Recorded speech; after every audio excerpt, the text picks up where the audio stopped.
Reflexões Jurídicas, Direito e Política de Hilário Garrido.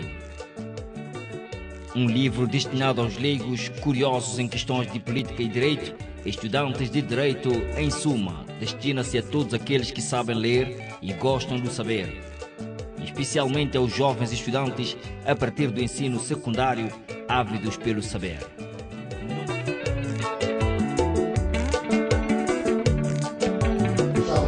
O livro intitula-se Reflexões Jurídicas, Direito e Política. Trata-se de um ensaio sobre as questões de direito.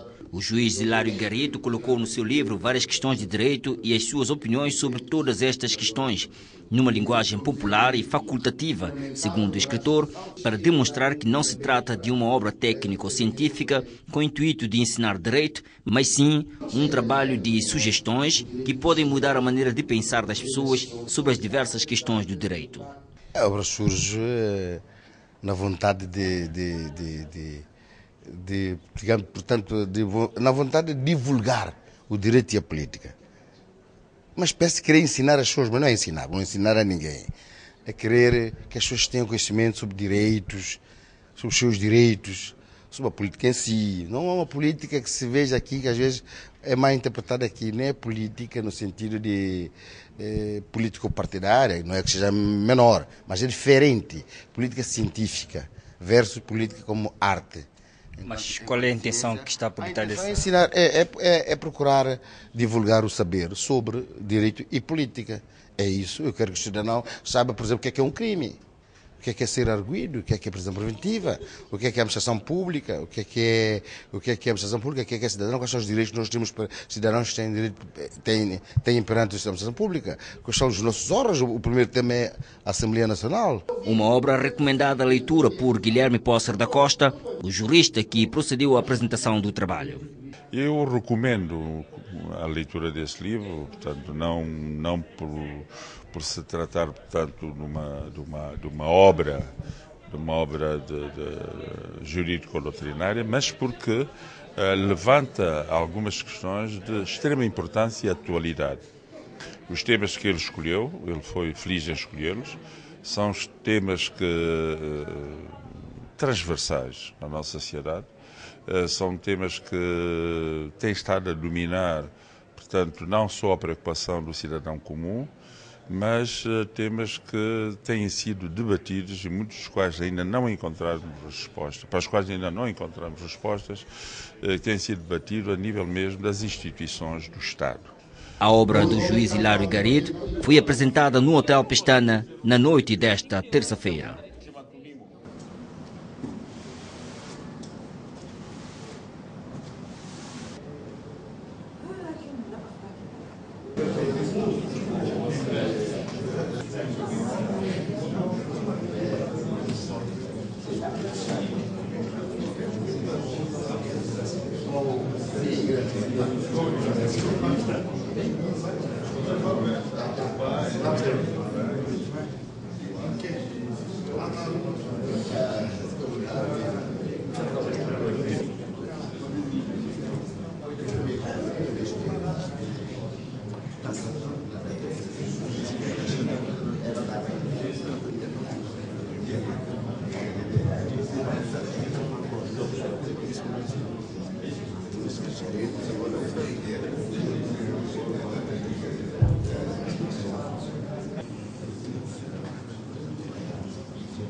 Obrigado por terem vindo.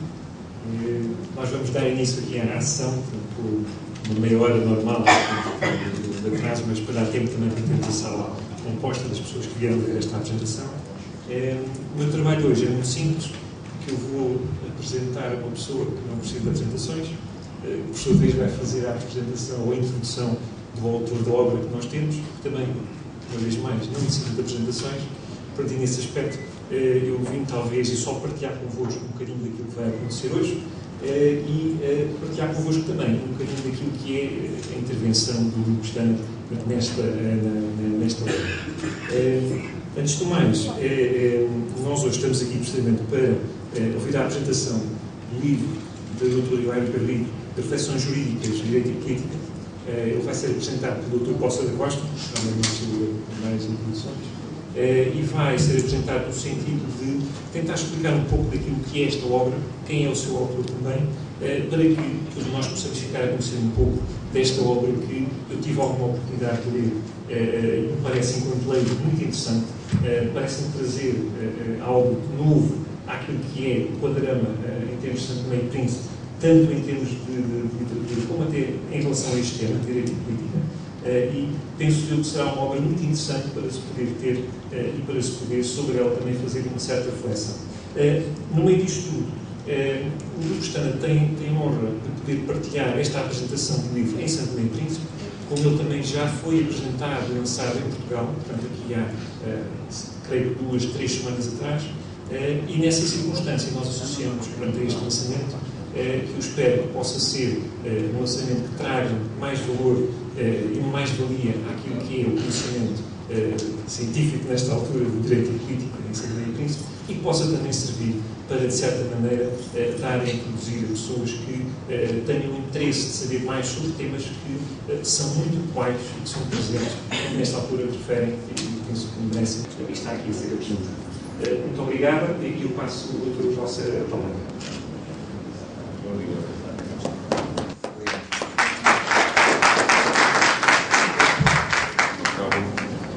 Eu gostaria, antes de mais, agradecer, portanto, ao Sr. Dr. Pedro Martins pela introdução que faz da minha pessoa. O facto de ter dito que valia a pena esta apresentação. Eu diria que sempre vale a pena, porque nós não somos tão conhecidos como pensamos muitas vezes que somos, não é? E quando pensamos que somos muito conhecidos, perdemos uma das qualidades que realmente deve ter o ser humano, que é da humildade.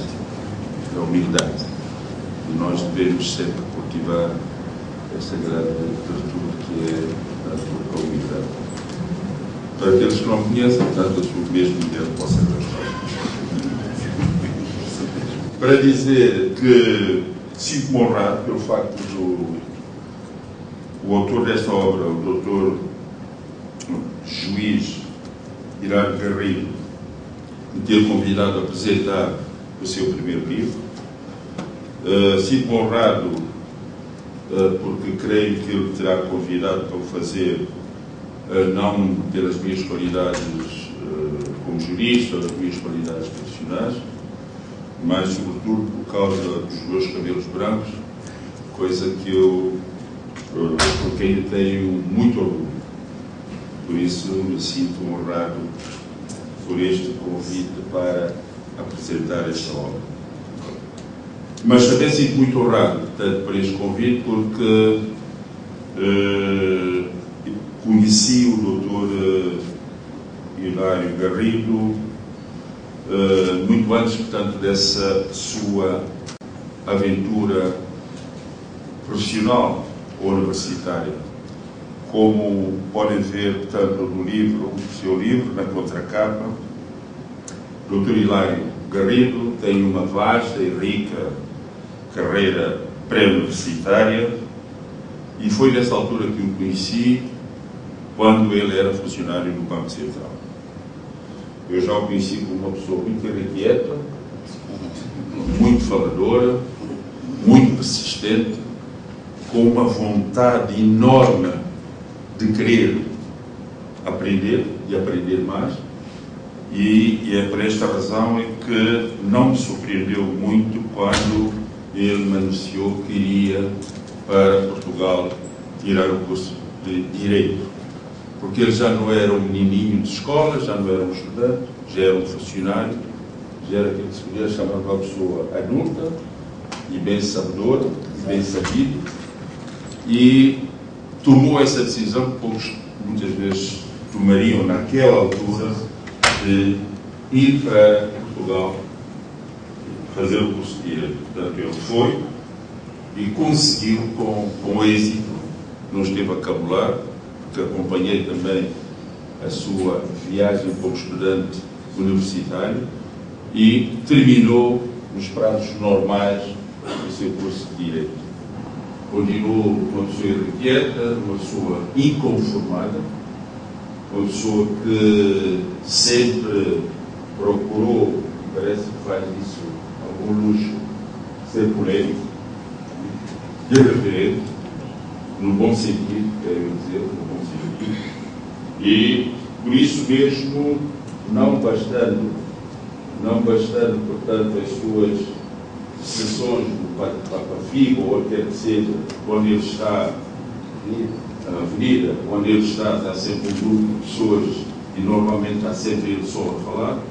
Portanto, não bastando esse facto, continuo a transferir para o papel, portanto, aquilo que pensava. E assim começaram, portanto, a aparecer nos jornais, desde no parque, e qua, algumas reflexões, portanto, do Dr. Hilário Garrido. Eu espero, portanto, que na publicação desta obra não lhe retire essa vontade de continuar, portanto, a escrever como vinha fazendo nos jornais que igual ou outros jornais que, porventura, existam na nossa praça. A obra. Esta obra tem um subtítulo que é Direito e Política. Eu não sei se o autor terá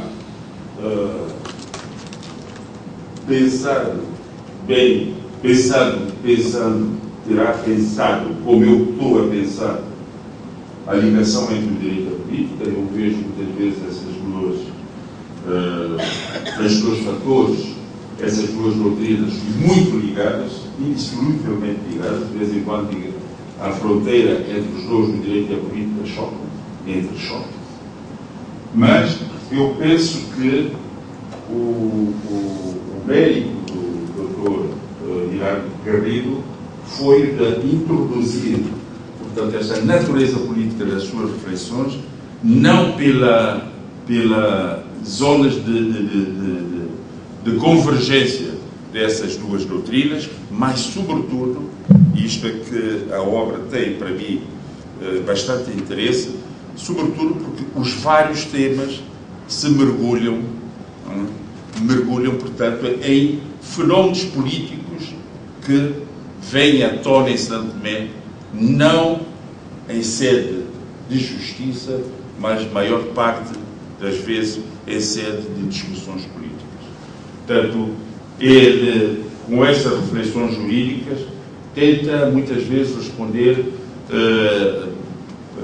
polêmicas que se levantam à volta de interpretação, obviamente, de natureza jurídica, mas que são levantadas nos confrontos, nas posições que a elite ou a classe política santomense se alimenta para discutir em fóruns como a Assembleia ou nos seus discursos e posicionamentos políticos.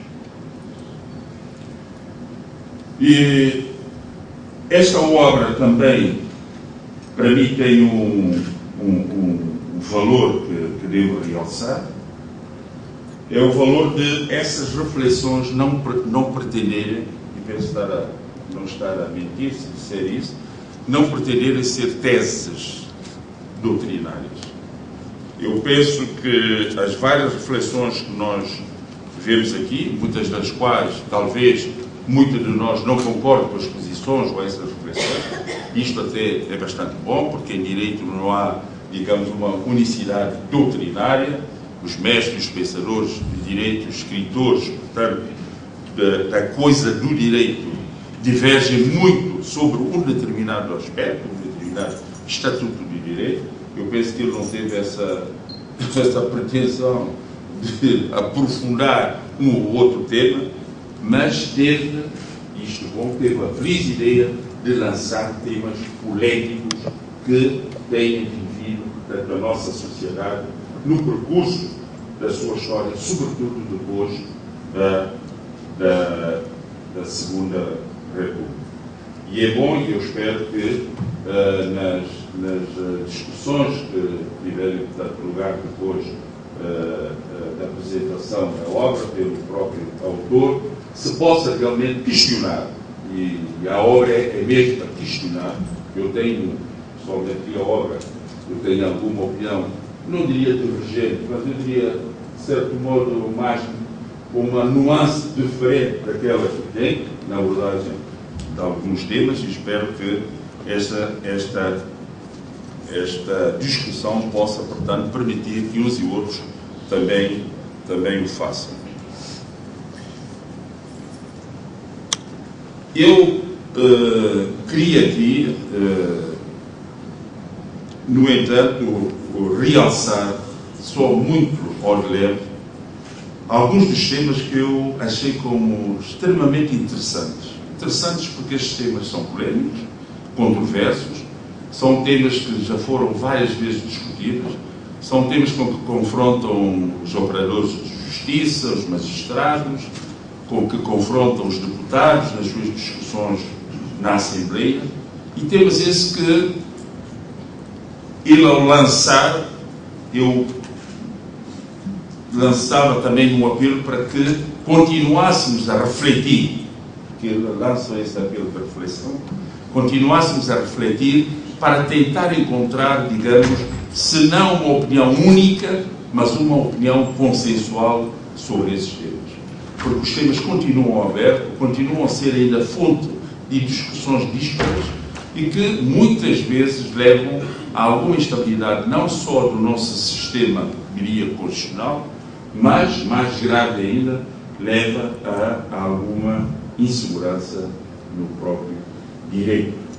E, como estão aqui presentes muitos juízes, todos sabemos o que não será para a estabilidade da própria sociedade, digamos, a prática de atos que tenham um impacto enorme na consciência dos cidadãos, naquilo que pode significar para essa consciência um sentimento de insegurança jurídica, quer da própria lei, quer daqueles que fazem e ditam o direito. E esses temas, eu penso que, por serem polémicos, eu portanto, queria mencioná-los.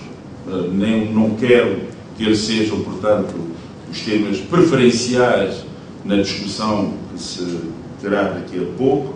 Pelo contrário, possivelmente outros temas serão de melhor interesse para os presentes, mas eu enumerei alguns que eu passarei, portanto, agora a referir-me a eles, que é o caso começaria pelo arresto.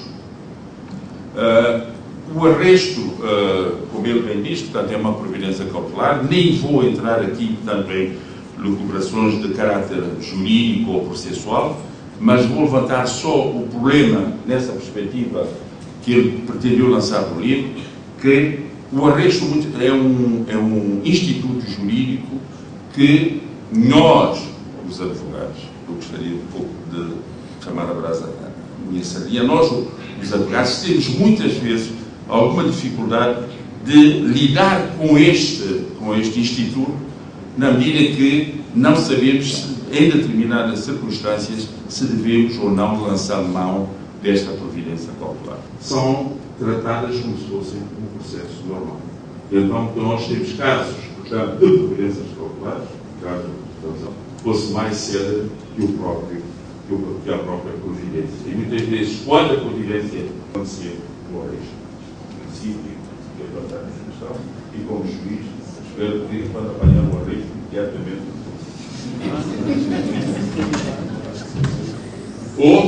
Outra situação que é polêmica, o processo acontece que muitas vezes existe a confusão de se dizer que o processo administrativo não existe porque nós temos a RAO, que é a Reforma Administrativa Ultramarina.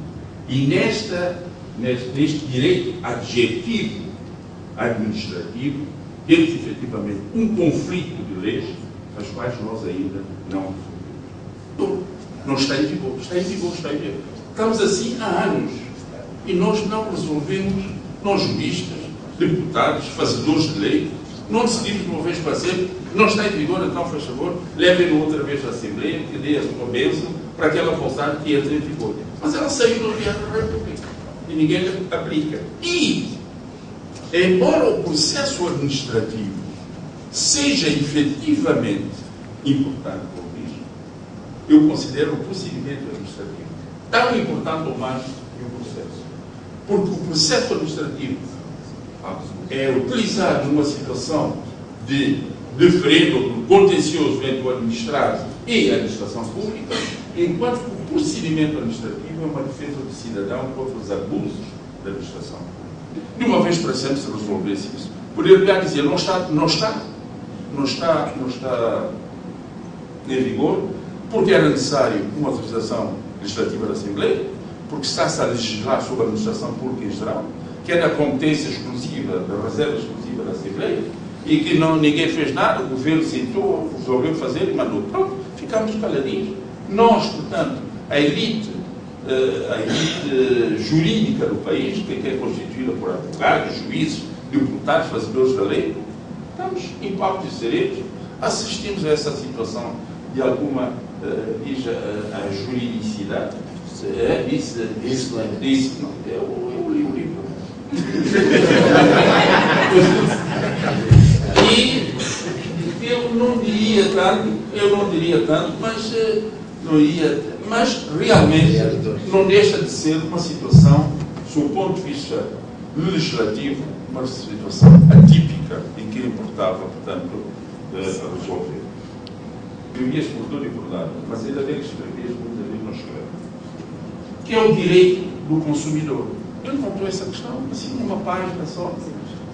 Pronto, levantou, refletiu sobre isso. Mas é uma questão com muita importância. Nós, cada dia que passa, consumimos.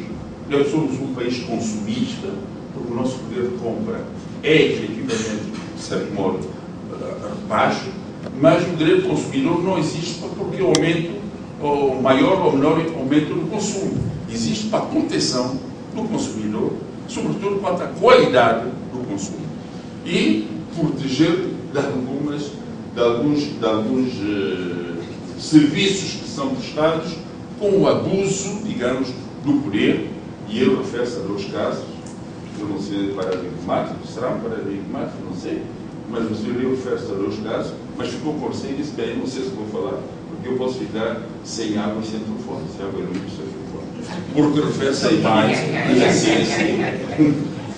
E isto, deveria haver uma ação, uma associação de defesa do consumidor, na medida em que, normalmente essas empresas, que são empresas, portanto, as quais eu não ponho qualquer dúvida quanto à sua competência e capacidade de exercício, portanto, da prestação do serviço público, da questão vocacionária, mas o certo é que os contratos são muito aqueles chamados contratos de adesão, em que tudo está escrito em letras pequeninas lá embaixo. A gente vai, assina só, e depois, quando leva para dizer, mas você não leu essa coisa aqui, onde é que está isso?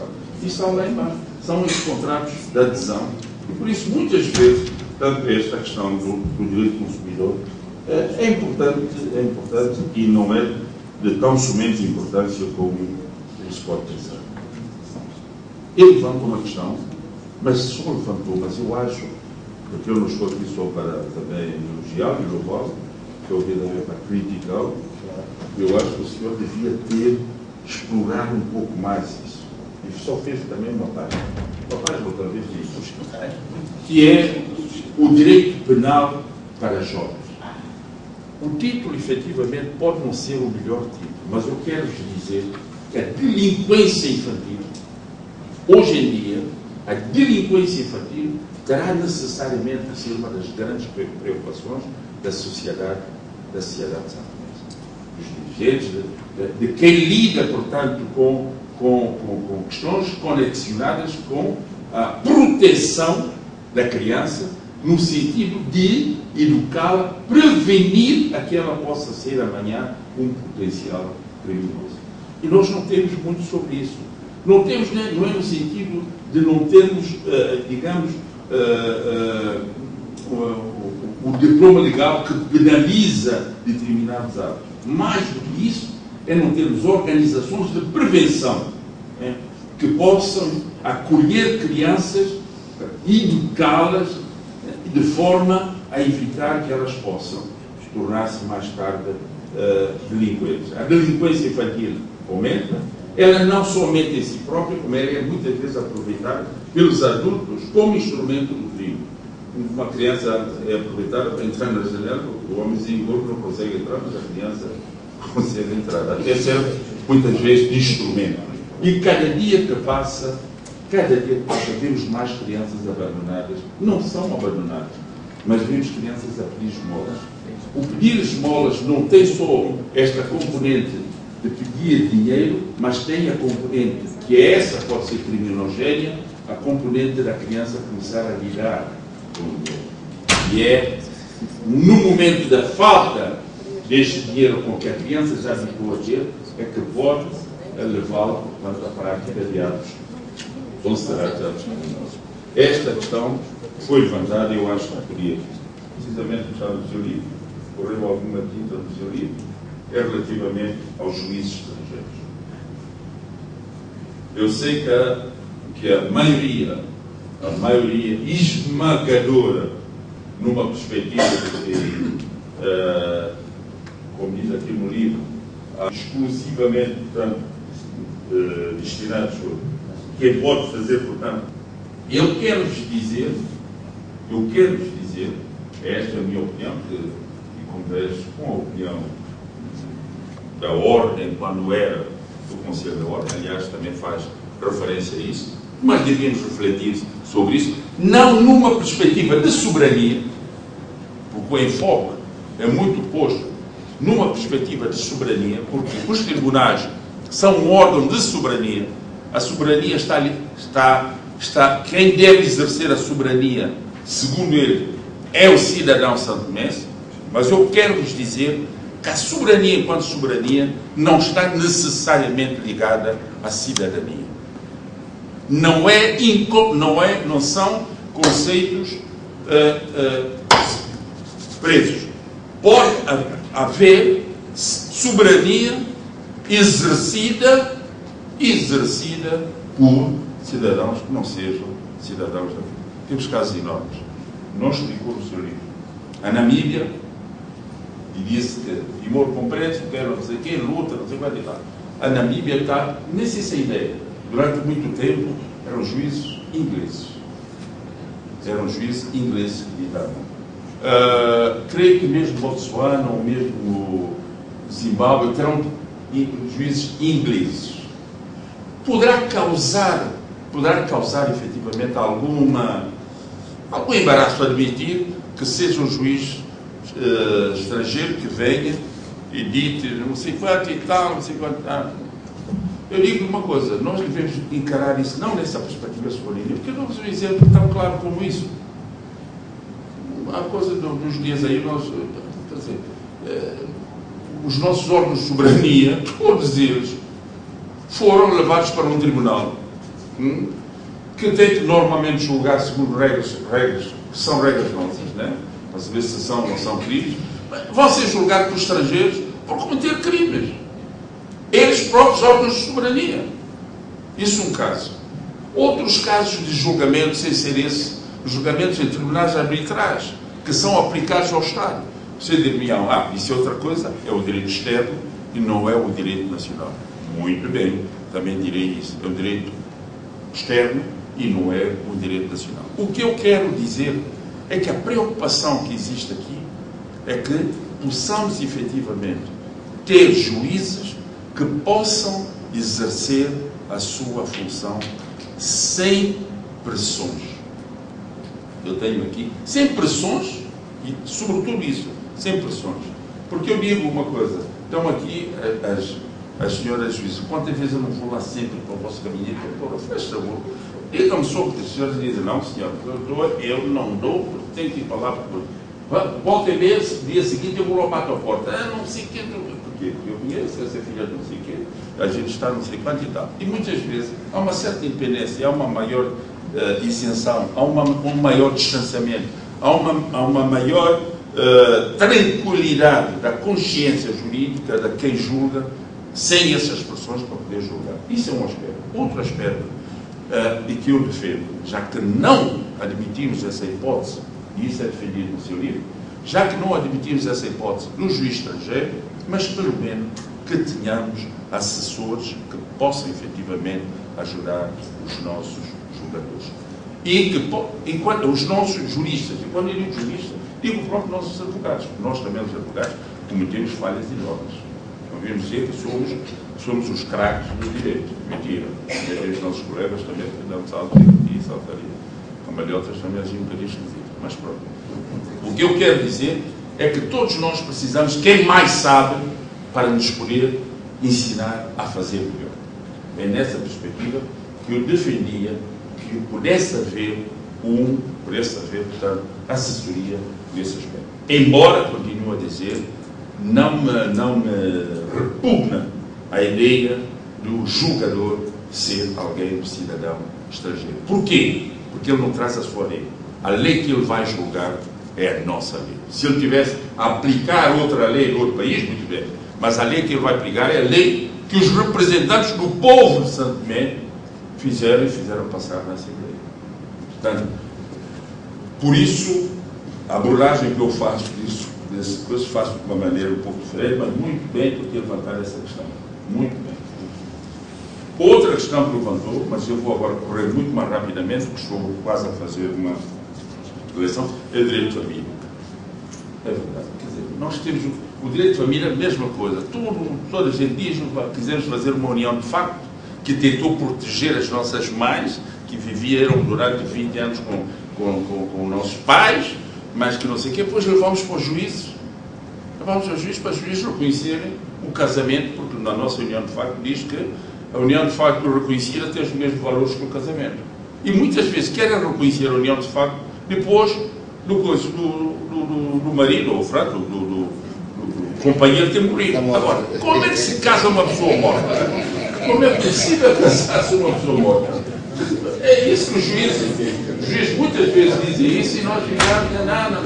Portanto, esta questão, eu acho que pegamos o nosso código e fizemos muito mal, pegamos o nosso código de família, revogamos e fizemos assim uma coisinha que deixa escapar, bastante lacunosa, não responde, porque não responde ao objetivo criado, não se protege as senhoras que estão em união de facto, porque não é preciso, nos outros países, não é preciso que seja exclusivo e que não sei o quê. Basta que haja uma união de facto, que haja uma comparticipação de uma vida em casal para que haja direitos patrimoniais garantidos, portanto, à mulher. Por isso é que deveríamos mudar isso. Muito rapidamente, acabei por piedade horizontal. Também acho que foi muito bem levantar isso. Porquê? Porque nós não usamos isso, mas a culpa não é dos jogadores nem dos advogados. A culpa é de uma perspectiva também notarial que tem que inovar. As pessoas fazem prédio de 5 ou 6 andares e quando vão registrar o prédio, registram o prédio. É um prédio, não sei o quê, situado em tal sítio, com 5 andares e não sei o quê. Não, devia ser por fração. E, a nível do notário, já se devia obrigar que os prédios pudessem ou devessem ser registrados por fração. Por isso é que a propriedade horizontal aqui no país, a gente vai ao cartório muitas vezes para comprar. Como é que você pode comprar? Você não registra porque o prédio não está registrado, o apartamento 2 ou 3, você vai comprar apartamento 2, como diz, a segunda andar em cima, embaixo, ou leste ou oeste, que não é absolutamente nada. Mas isso é uma questão de organização, mais sobretudo a nível da recepção do direito. O senhor depois fala, porque eu sei que o senhor trabalha lá, a questão final que eu queria terminar, mas já estou a ser bastante longo, eu vejo que fez umas incursões em alguns temas, não sei o quê, e falou de debatofobia, e falou de santominite mental.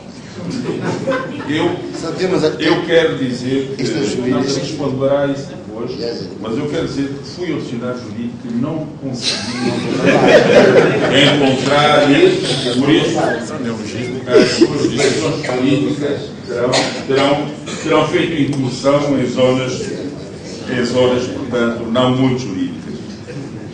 Vou terminar, portanto, a dizer-vos que a obra é uma obra para se ler. A obra é uma obra que eu convido a ler. eu convido a criticar, sobretudo, como o próprio título diz, é uma obra que eu os convido para refletir. Ela lança realmente situações que são situações de grande atualidade, de que constituem, em muitos casos, enorme conflitualidade, com repercussões e impactos, quer na nossa vida comum do dia a dia, quer inclusive mesmo na nossa vida, da nossa convivência político-institucional. Por isso, terminarei dizendo: bem-haja juiz Hilário Garrido, e continue a escrever quando se sentir vontade de fazer. Muito obrigado.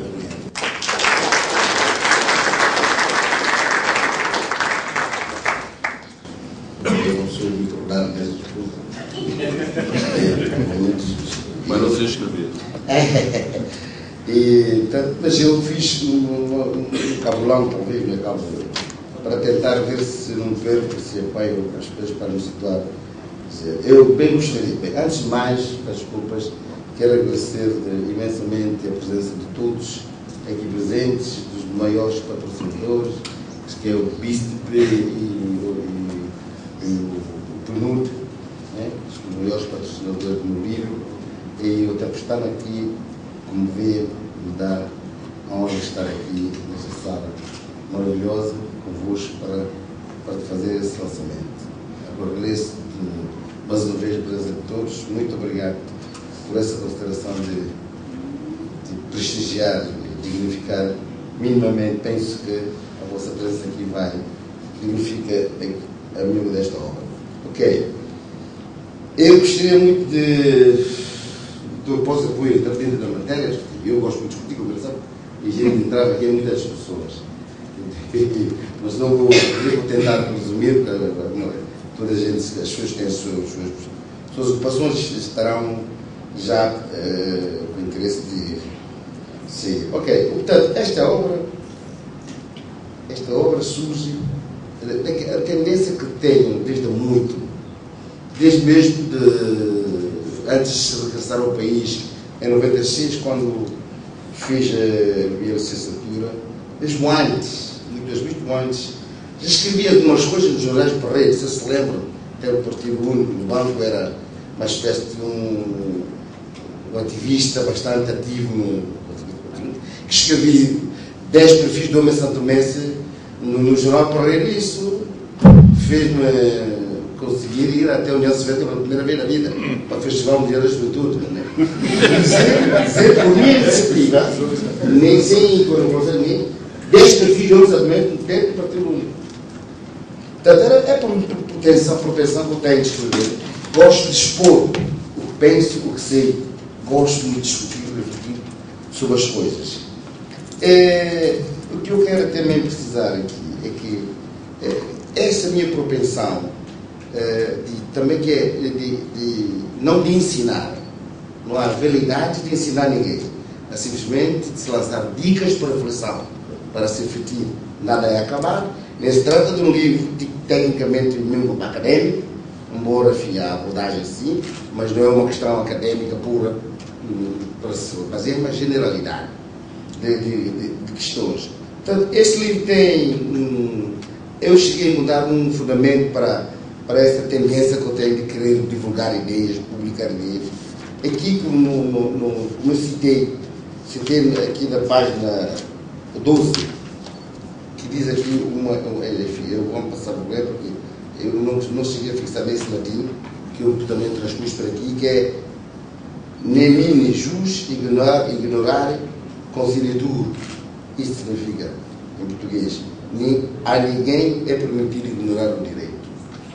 Quer dizer que nós todos temos que saber direito, quer dizer, no sentido de lápis, saber que existem leis em vigor que regulam a nossa vida. Então, mas este artigo tem uma consagração mais vinculativa no Código Civil, no artigo 6 do Código Civil, que vai reforçar isso com a expressão: a ignorância ou má interpretação da lei não justifica a falta do seu cumprimento, nem isenta as pessoas das sanções nela estabelecidas. E a doutrina resume isso em ignorância da lei não aproveita ninguém. Então, ninguém pode invocar, mas não conhece essa lei, se o juiz não conhece essa lei, é por isso que não. Sujeitos, como dizia alguém, disse aí, todo o rigor da lei. Portanto, com isso. Portanto, esse tipo direi que são razões que eu encontrei até para argumentar, de me defender, quando tenho essa tendência de querer explicar não, querer expor as minhas ideias, querer refletir sobre as coisas. Nós temos que conhecer que no nosso país as pessoas não gostam. Se quer falar, de discutir, aí é debatofobia. Debatofobia é um conceito meu. Debate, né? O meu glossário tem lá o significado disso. Debatofobia, meu debate. Se eu interpretar, se a debatofobia, inventei minha palavra. Vocês têm essa verdade ou não? O que é o país de primeiro debate? Não se discute nada, cada um no seu lugar. Mesmo os colegas que estão na mesma área de trabalho, não discutem ideia nem nada, cada um. Eu não sei explicar isso, sinceramente. E isso dá campo no nosso país. E eu, modesta parte, eu gosto de discutir. Muitos colegas conhecem aqui, colegas palestrantes, sabem que eu gosto de discutir com quase todos. Gosto de discutir, vamos discutir. Eu sou muito crítico ao nosso sistema. E então foi, portanto, essa ideia de querer divulgar, publicar ideias, e que eu usei direito fundamental, que é o direito de expressão, sem prejudicar o dever de reserva que tem como juiz, né? Portanto, procurei, falar um pouco sobre direito e política. Política, aí como o doutor Poças falou, política e direito realmente é difícil de estressar um do outro, porque os juízes, os doutores, dizem aqui, direito é política, e é um conceito chamado política de lei, portanto é um bocado difícil. Mas o direito e política aqui, que tem o título que a obra, é porque é abranger a área de direito público. Quando o doutor Poças falou de arresto e contrato tal, não cai no ramo do lado de política. Eu falo de política quando eu falo de administração pública e cidadãos, quero falar de fiscalização da constitucionalidade, direito constitucional, direitos fundamentais, e falo de relacionamento institucional entre os órgãos de cidadania. É política, é direito público, é área pública, né? Portanto, é por isso que quando falo de governo, isso é política no sentido da vida de Estado, no sentido científico, não no sentido de arte. A arte faz os políticos. Os políticos têm a arte de tentar fazer política para participar nas eleições com todo o direito, com toda a legitimidade, com toda a legalidade. Portanto, a ideia que tive foi esta, e comecei a escrever isso, a fazer isso desde que eu cheguei, e era um pouco extrovertido, com essas características todas que o doutor disse. Não tive, se foi só do azar, cheguei a ser, por exemplo, assessor de imprensa, e meti-me ali na questão de comunicação social de uma forma, enfim, tão jovem que era, e os jornalistas, por acaso, desta parte, gostavam bastante de mim, convidavam para todo debate, e eu falava sem problema, era juiz. Às vezes, talvez cedia, mas não matei ninguém, não trouxe nenhum mal ao mundo. Liberar a expressão como direito fundamental, ter a falar mais alto, não ofender ninguém, portanto, foi mais ou menos isso. Portanto, eu escrevo por outras ideias, ideias que eu sempre tive, ideias sobre direitos das pessoas, que no fundo estão consagradas até na nossa Constituição, no artigo 6 da Constituição, que diz que não está realizado o direito democrático baseado nos direitos fundamentais. É até inspirado nisso que divulgar um pouco que tem de meu saber. É que eu consegui encontrar no jornal Q4, quer dizer, com essa ansiedade de dizer coisas, explicar, exteriorizar, como já havia fazer mesmo antes, porque está escrita desde 2011. Comecei a escrever para o jornal Q4, não surgiu. Encontrei, felizmente, o Q4 deu uma honra de dar uma página, que chama Tribuna Jurídica, onde comecei a brotar com isso todos os sábados, que era intensivo para mim. A parte do meu trabalho, não era brincadeira. Não era brincadeira, no sentido que às vezes eu me aflito, até que entregar a doutoração, o tema na quarta-feira máximo, para ter que sair. Eu fiquei zangasse, comigo se não houvesse o tema do Garido, coitado aí, o tema lá do Garido, muita gente que chegava nesta parte chegava a gostar de ver algumas coisas no jornal. E, portanto, isso foi proclamado por mim como sendo uma forma de desenvolver informação jurídica aos cidadãos. E eu sentia a gente um bocado desprotegidos, precisava de algum amparo. Não vou tomar essa primeira de peito bala, sabe? Quer dizer, não sabe qual é. Querer ocupar tudo. Depois, um estímulo qualquer e tal. Eu tive bem prato do Banco Internacional da Príncipe, que é como que é um culpado de hoje eu está a ter esse livro aqui. Porque, mal ou bem, tem dado algum apoio, faz com que.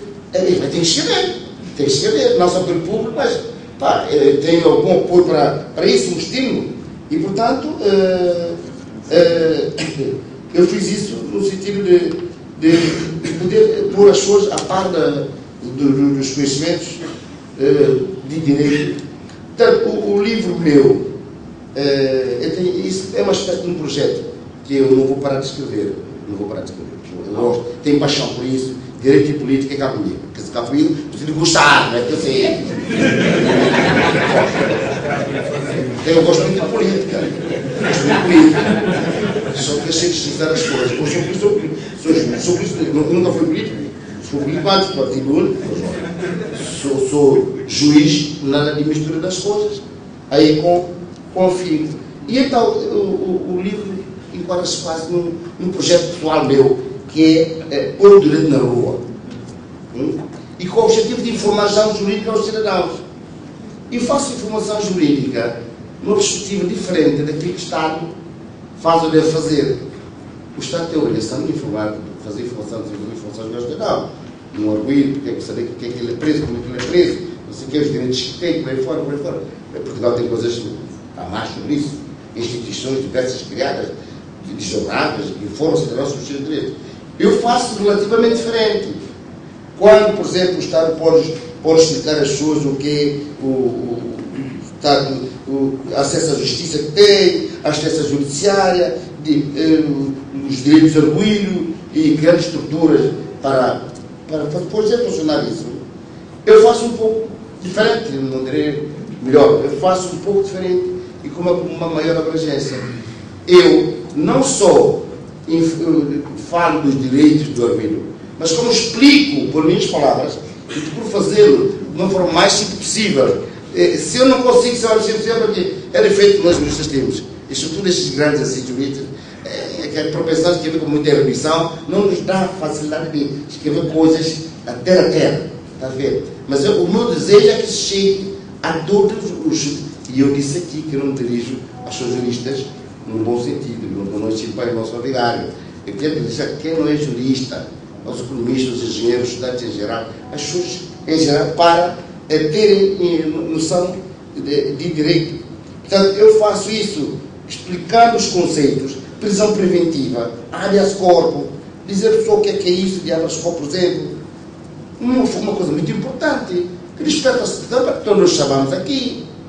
Se João está Pedro, não interessa ser pai dele, o primo dele, o advogado dele, uma coisa parecida. Um de nós qualquer pode pôr um processo no tribunal que se chama assim habeas corpus, a pedir a libertação dele se ele está ilegalmente preso. É evidente muito melhoroso. Encontrar-se factos que qualifiquem uma coisa como ilegal para recorrer aos tribunais, neste caso o Supremo, para libertar. Também tem sanção quem recorrer a este mecanismo de qualquer maneira, sem justificação, tem sanção. Então, mas basta dizer às pessoas, habeas corpus é um mecanismo. Eu digo habeas corpus e digo, mas eu tento explicar o que é a prisão preventiva, direito dos administrados particulares, se não os cidadãos, perante a administração pública, como o doutor Posto falou, os abusos da administração pública. Não há, ainda não está enraizado em nós o direito dos cidadãos recorrer a decisões dos seus ministros, dos seus diretores gerais ou outros responsáveis administrativos aos tribunais, para anular. Houve uma altura que eu fui enfermeiramente advogado, depois de um processo administrativo e ganhei a causa, com muita pinta. Sim, um senhor ministro demitiu um indivíduo excepcionalmente maior, eu demiti o processo e ganhei a causa. Hoje vou aumentar a cota para tentar ali. Sim, portanto, muitos não é. Não sabia.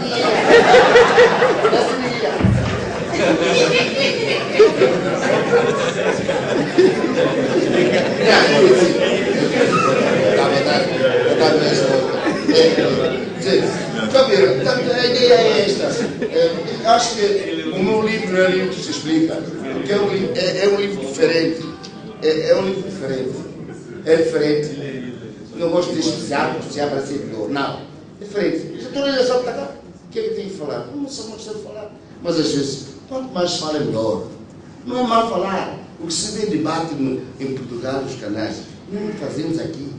Quando se faz debate, faz com zero debatentes, entre aspas. São pessoas que não têm qualificação para pôr-me a sentar a ouvir. Eu tenho que ouvir pessoa com qualificação a sentar a ouvir. Por exemplo, SIC, RTP em Portugal. Não põe qualquer pessoa, não vai para esse canal, não vai para a TV. Não. Tem que homem altamente qualificado a falar para ouvir. Eu não gosto de ouvir qualquer pessoa. Eu gosto de ouvir para aprender. Gosto de ouvir para aprender. Sabe? É isso. Portanto, eu não quero muito alongar nisto, mas o direito, como dizia, para os leigos, os curiosos em direito e política, estudantes de direito, todos que sabem ler e gostam de saber. Portanto, há muita gente que, às vezes, vê no quarto classe, ou dos nossos mais velhos, e sabem ler e gostam de ler e vão ler isso. Eu já vi aliás, como eu disse, foi aquele indivíduo, um desses indivíduos, que me inspirou a fazer um livro, porque não deve ser alguém que tenha assim grandes habilitações, e que juntava toda a folha jornal local, e que me fez a fazer um livro. Porque ele não é uma pessoa assim, digamos assim, um nível académico, não sei qual é, mas se calhar mesmo na escolaridade não é muito alta, mas gosta de ler, gosta de saber, porque não saber essas coisas tão quase que elementar, e a forma que eu faço. Até os estudantes do 9º ano, a partir do 9º ano, como vejo agora, muitos jovens são hábitos de saber, querem ser interventivos na sociedade, e é uma coisa que eu faço muito tanto. Então, deixa eu saber também, esse meu livro, com toda a modéstia, é um livro, é um instrumento de cultura geral, sobre direito e política só. Cultura geral, restritamente falando. Sobre direito e política. Quem lê isso, vê uma vasta gama de coisas, e este é o primeiro volume. Porque isso, comecei a escrever em 2011, cheguei a meados de 2012, mandei imprimir essa parte, para não ser muito coisa, e continuei a escrever. O que, por razões de equipamentos, coisa parecida, não tem estado a funcionar, porque eu escrevi e está guardado. Já tem cerca de 200 páginas para o segundo volume. Já escrevi 200 páginas. E proponho até fim do ano vir a concluir o segundo volume. Eu vou tentar espalhar por sempre nos... Não, mas eu vou fazer porque gosto. E veja que no nosso ramo de direito, cada palavra dá para escrever muita coisa. Às vezes fiquei maluco ver um livro, o erro em direito penal. Um livro assim, o que é isso? Dá para nós devagarmos. E não é mal, é literatura, é cultura. É? Não, sim. Portanto...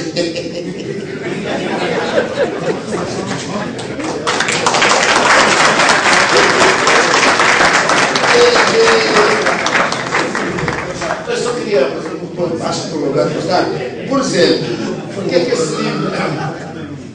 Esse livro tem uma preocupação também, que ele era menor, para efeitos de violação. 13 anos já não seria.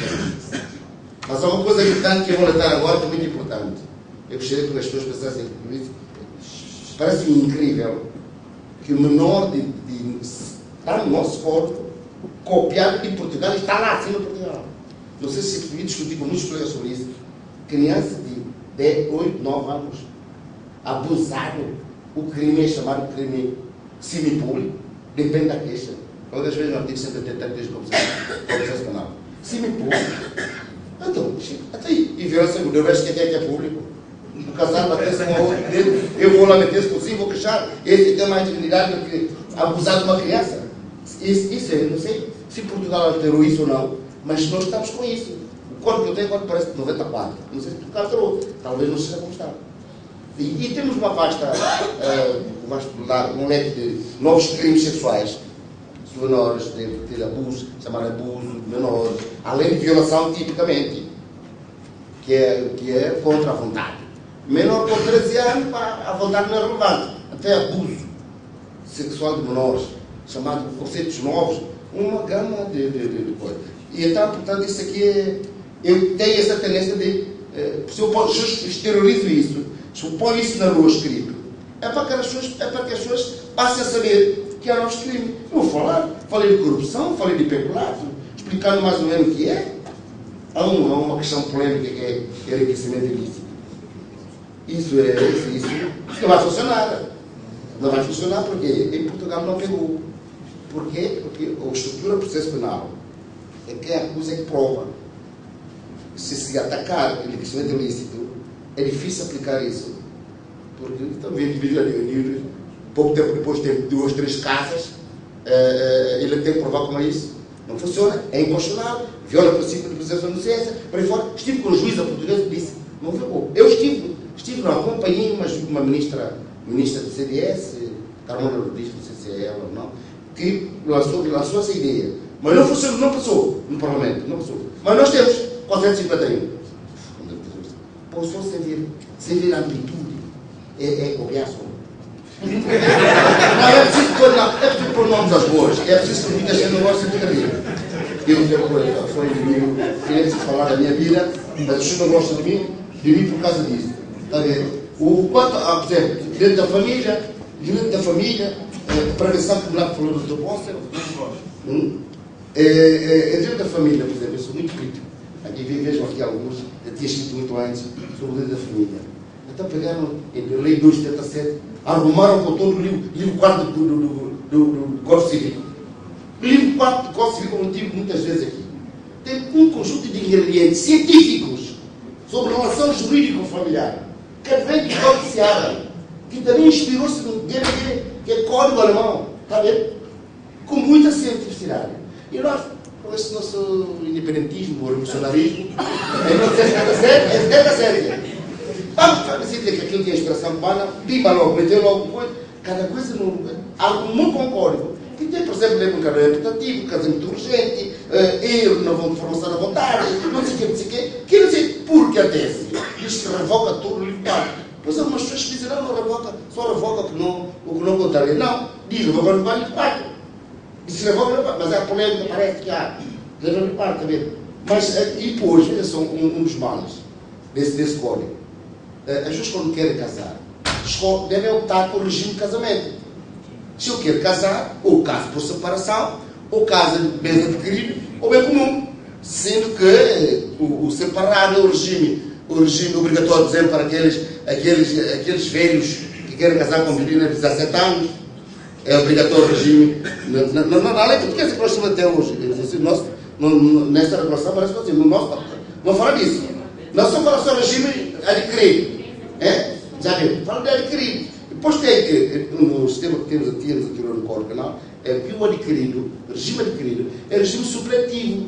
Se a gente não quer uma coisa por outra, é o regime adquirido. Ou se não pôs na convenção judicial, é adquirido. Quer dizer, obrigou-nos a um regime de casamento. Toda a gente, não perde depois de 77, toda a gente casou, é regime adquirido, tem consequências jurídicas.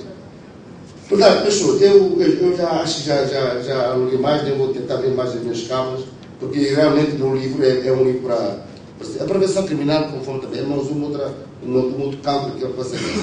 Nós não temos nada sobre prevenção criminal. Temos aquela Código de Lei 71, 1971, mas é uma lei que é feita para aquela altura. Prevenção criminal será, portanto, de todos os menores de 16 abaixo. Como é que se trata? Vai para estabelecimento de educação, de reabilitação, por aí fora. Não temos nada aqui. E já me parei com crianças. O que eu faço com a criança, meu Deus? Eu tenho que mandar a criança para casa de prima ou de coisa. Mas o que mais me dói, e às vezes a crítica que eu tenho, isso chama-se crítica política. Tanto se fala de criança, até próprio Unicef, não sei o quê, grupo das senhoras. E até havia um presidente que dizia, minha criança, minha criança. Mas não fazem nada de criança. É como ele, é com a família.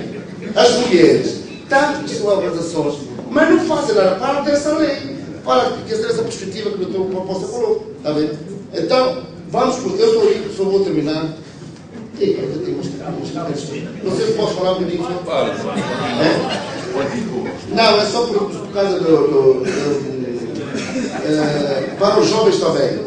Há no Código Penal, além de idade até 19 anos, 16 anos, há no Código Penal, há no seu artigo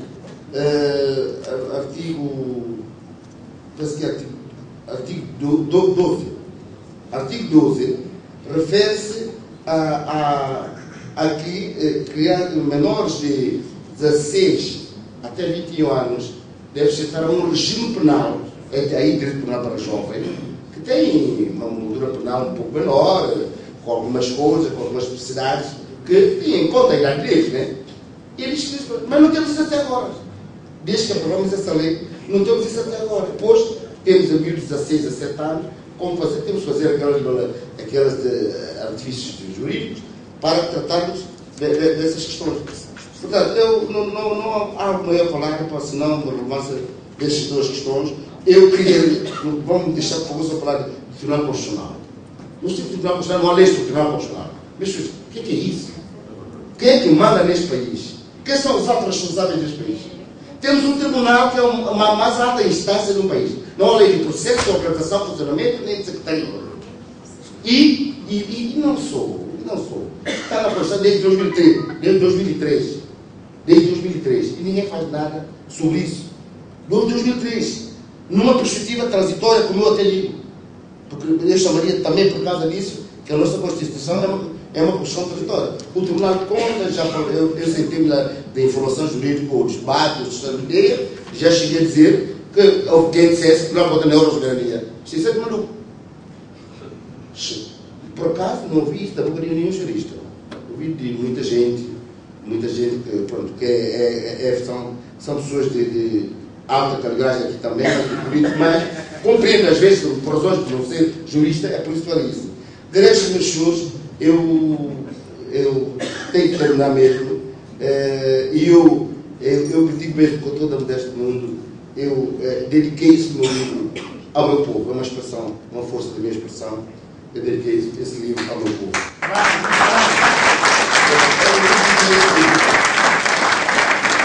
Não é para utilizar o marketing, o comércio, mas é um livro de interesse público.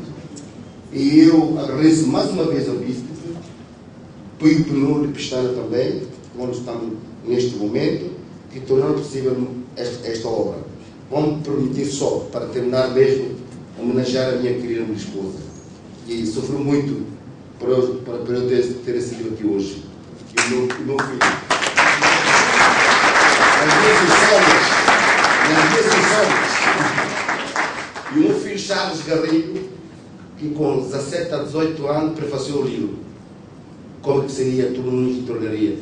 Professora Petra, professora portuguesa, professora de IDF, quando pedi apoio para rever o meu texto, o seu filho sabe fazer isso, olha quem diz, vai logo já, acabou, mas nada. Portanto, meus senhores, é assim que eu termino algumas palavras sobre o meu livro. Desculpa, essa é a forma não formal de se fazer, que eu não sei dizer isso, e eu agradeço muito de coração toda a gente que esteve cá fazendo comigo. Muito obrigado. Muito obrigado.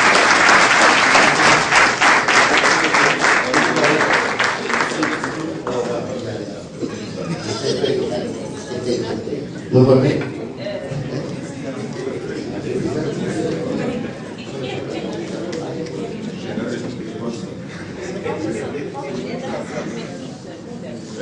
Santo Benedito agora ela está a dizer para falar Santo Benedito agora. Santo Benedito agora são os defeitos que nós temos. Se não tivesse os defeitos que nós temos, aí não estaria assim. Porque não é só por causa de saber ou por causa de. Temos uma mentalidade. Uns chamam de guaxaísmo, uns chamam de intriguista, e é verdade. Um exemplo de treino, Cavaliano e Santomé estavam se juntos, Cavaliano põe Santomé para o Carreiro no sexto. Depois Santomé para o Carreiro sexto. E Cavaliano disse, ó senhor, se põe o Carreiro sexto, sai outra vez. Não, é Carreiro Santomé, não é seu subir. Mas nós temos muitos defeitos, não só, estão conjuntos de defeitos psicológicos, nós temos, são nossos, e é por isso que o país está assim. Pode ter sido a causa de o ETEX tem direito 30% a 40% de responsabilidade do atraso do nosso país. Forma de pensar no outro. Eu sei dizer isso, não é crime, é determinado.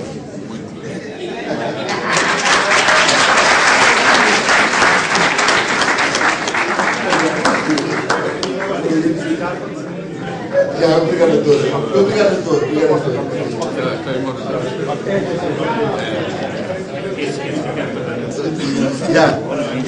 Obrigado, meu irmão. Mas é um bocadinho, se for melhor para falar dele. Agora está mais barato, 300. Mais uma vez. Doutor, muito obrigado. Visto. Doutor, muito obrigado. Obrigado pela sua consideração. Assim um bocadinho assim um bocadinho. Está aqui o financeiro. Isso é 10% de desconto, né? Obrigado. Eu acredito que fez isso. Está fechado.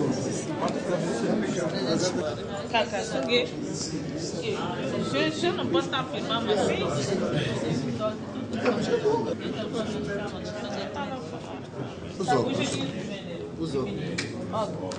Os óculos. Mas essa é a chocolate é minha? Não posso pôr muita coisa na vida. Não, é só uma coisa só. Beijinho, colega, trabalho, qualquer coisa. Bom sempre, compre mais. Também o senhor mete essa letra de doutor para a gente não entender nada de médico, não é doutor de jurídico. É onde está a minha chororada? Estava já bugado. Ainda por cima. Ainda por cima. Ele ainda vai queixar-me a mim mesmo. Ele fica lá preso. Eu sou juiz. O senhor é juiz. Deixa eu lá ver. Depois eu lanço o habeas corpus. Reflexões jurídicas, direito e política de Hilário Garrido.